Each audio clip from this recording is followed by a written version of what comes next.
This video presentation is an overview of our final year project done under the guidance of Professor Kandarpa Kumar Sarma. The title of our project is Road Lane Detection Robot Vehicle using Computer Vision and Raspberry Pi. These are the outlines for the video presentation. Automatic lane detection have been one of the primary subject of research for many years, and consequently a number of works have been carried out on this topic.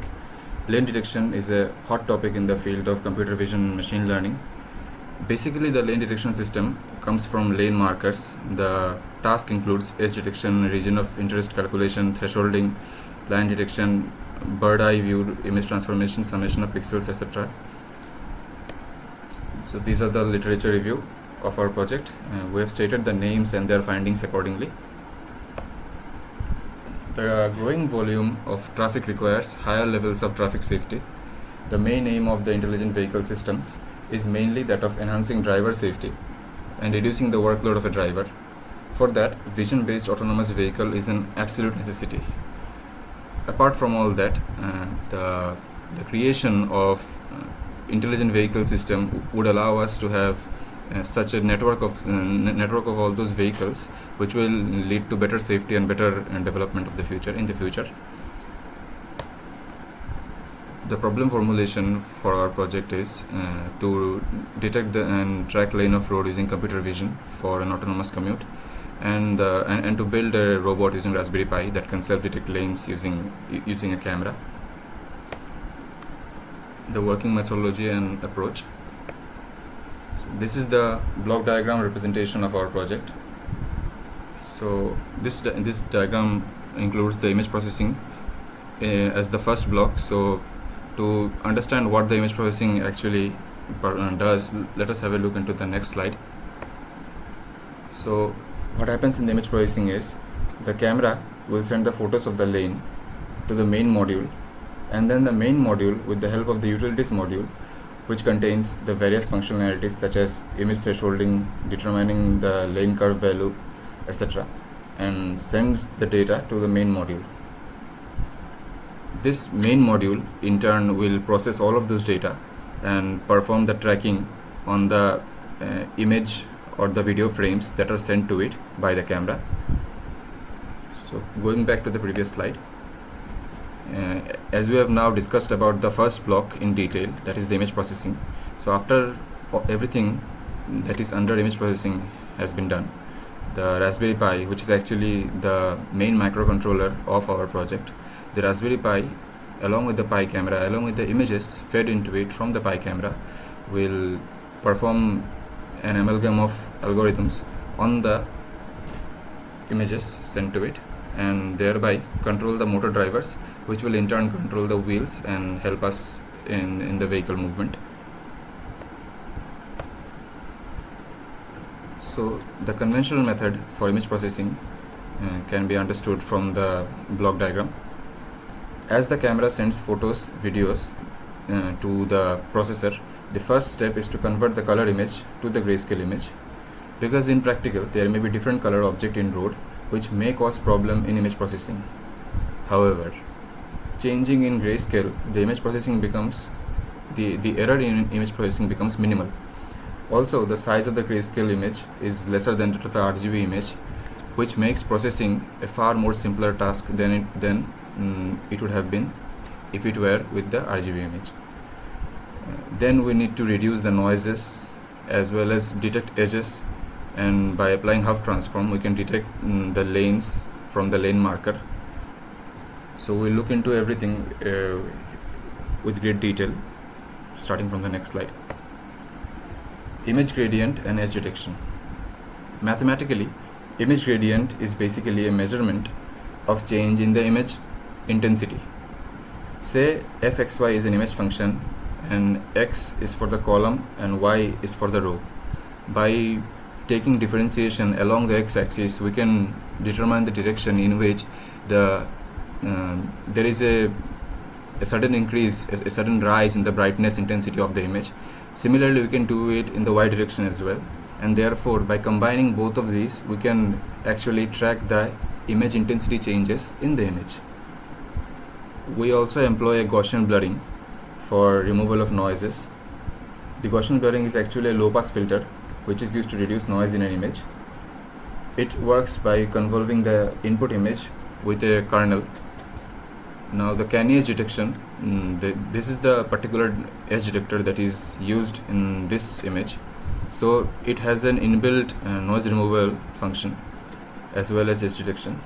So we can see in the below images, there's the original image on the left hand side, and after performing the edge detection and the Gaussian noise removal, we can see the edge detected lane. As for the next step, Hough transform. The Hough transform is used to determine simple shapes. Even broken ones can be easily detected by Hough transform. So in a Hough transform, what basically happens is we are trying to figure out whichever lines on the edge detected image is an actual line. For that let us consider the example on the screen. As we can see in the XY space, there is a certain line and there are 4 points on this line. Now if we to represent a certain line on the XY plane, there are 2 parameters, actually 2 constant parameters, which is the intercept represented by C and the slope represented by M. Now as we can see, the 4 points in the XY space have been transformed into the MC space based on their particular M and C values. As you can see, in this case all the 4 points are on the same line in the XY space. So when these are plotted in the MC space, all of these 4 points combine at a certain point. What this actually shows is all of these 4 points are actually part of a single line. So this is how we can determine if the points in question are actually form a bigger line or not. This is actually this function is performed by an accumulator which stores the votes for every pixel on the image, and for every pixel which exceeds the threshold value, we consider those pixels to be part of a bigger line, an actual line. We, however, don't use the Cartesian coordinate system as shown in the figure. Instead, we use a polar coordinate system. The reason for it is, in a Cartesian coordinate system, the slope can range from 0 to infinity, and in a digital system we cannot store values which are infinite. That is why we use a polar coordinate system. Moving on. So this actually shows the lane lines detected on a road. We can see the sides of the road. Even though there is a certain change of image intensity, the sides of the road are not detected. The reason is simple, because we took a region of interest on the horizon, which actually cuts away the portions that are not needed. As a result, we can only focus on those lines which are actually needed by our vehicle. Until now, we have discussed the conventional methods of image processing for lane detection operation. However, for this project, in our control environment, we have used the below mentioned methods to build the prototype lane detection vehicle. So this is the block diagram that shows our progression of work. Histogram, then thresholding, followed by warping, summation of pixels and averaging. Thresholding. So in the RGB image, we first convert the RGB image into a grayscale image and then plot the histogram. From the histogram plotted, we deduce that the threshold intensity value for setting apart the road lane from its surroundings should be in the range of 170 to 180. Because as we can see, there are many pixels below the threshold value. Let's say 180. There are many intensity values below 180, and there are many of them above 180. So 180 can be thought of as a threshold marker. The pixel values which have intensity below 180 will be assigned an intensity level 0, and those above the threshold will be assigned intensity 1.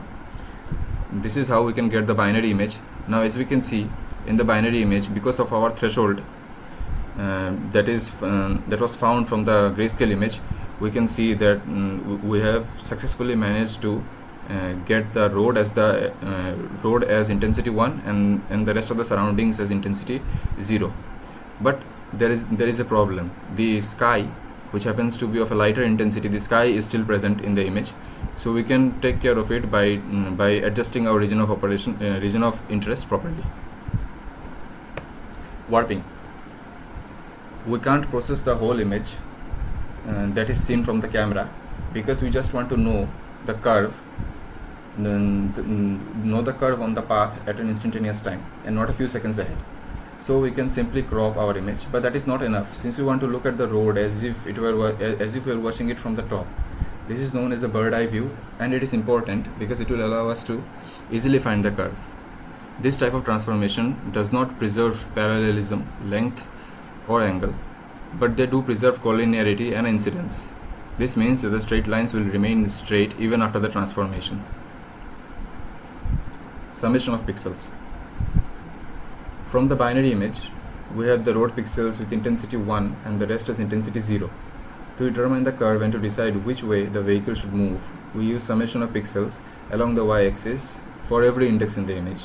Here we assigned a value to 55 to the white pixels and value 0 to the black pixels.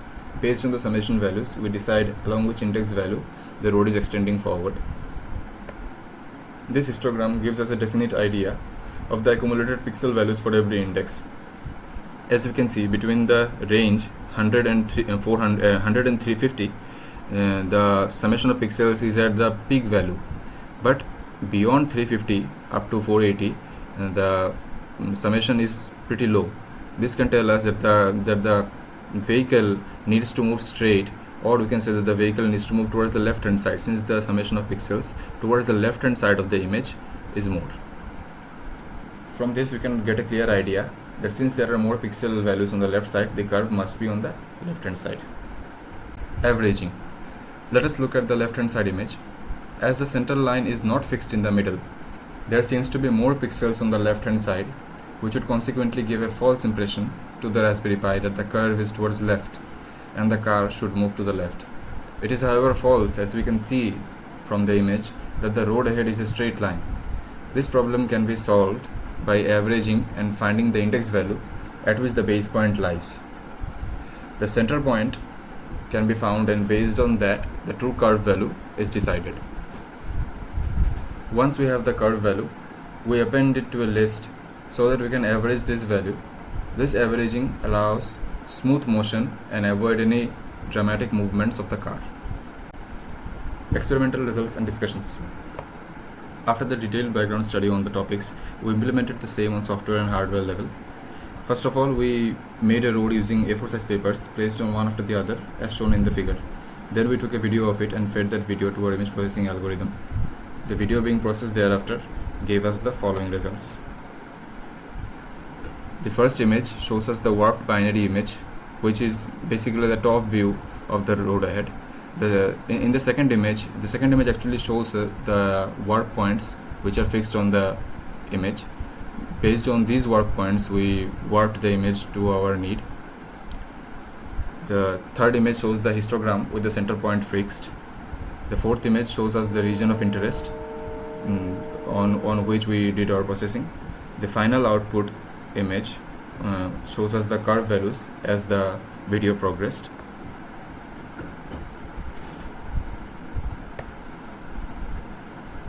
Here comes the execution of our image processing algorithm of the road video in real time.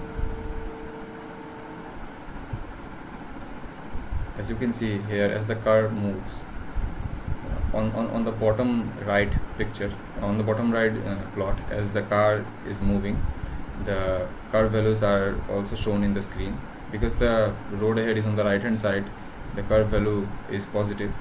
Now as the car straightens its axis, the curve value became 0. Now as the car is on the road ahead is on the left hand side, so the curve values become negative, and finally it stops at 0.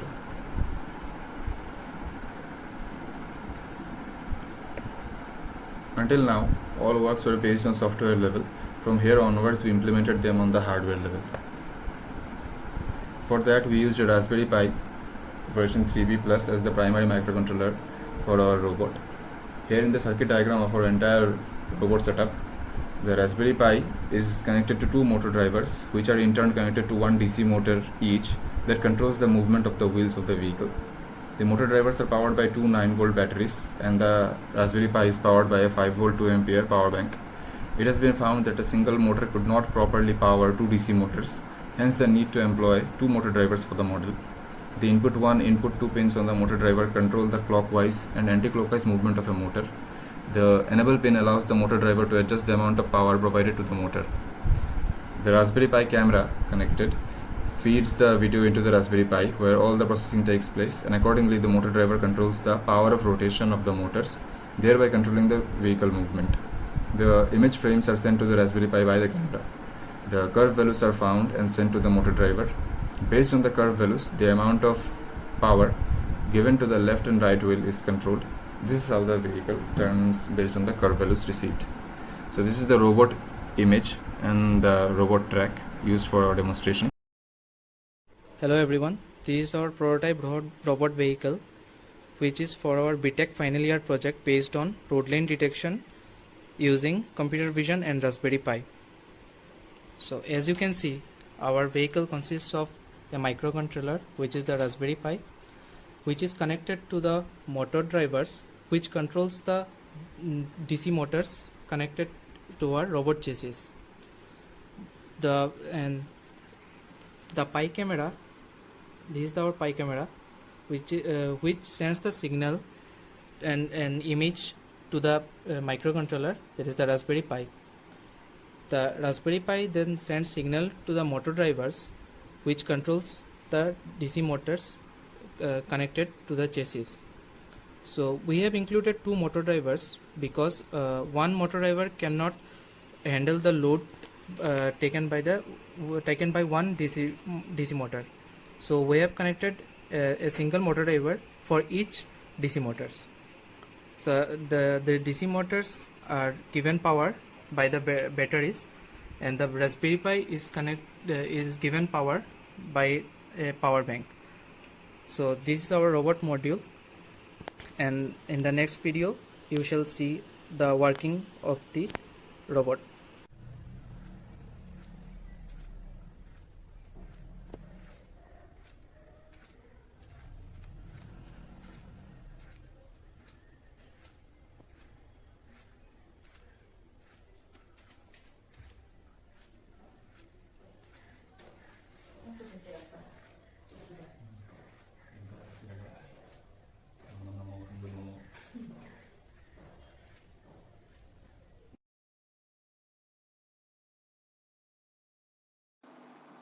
This is the Gantt chart that shows the work done with respect to every month for our project.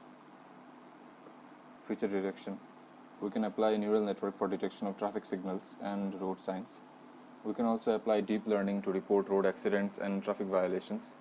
We can rearrange or rewrite the data software to improve efficiency of retrieval of curve values and processing. Conclusion. In this paper, a vision-based lane detection method was proposed. The development of an autonomous guidance system is a complex task which involves several intermediate steps. Achieving good results implies that these steps are effective in the functions that they depend. Overall, the results obtained in the software and the hardware work show that these methodologies adopted, the algorithm implemented, and the software and hardware products chosen used to create the mobile robot vehicle is capable of performing tasks related to autonomous driving. Thank you.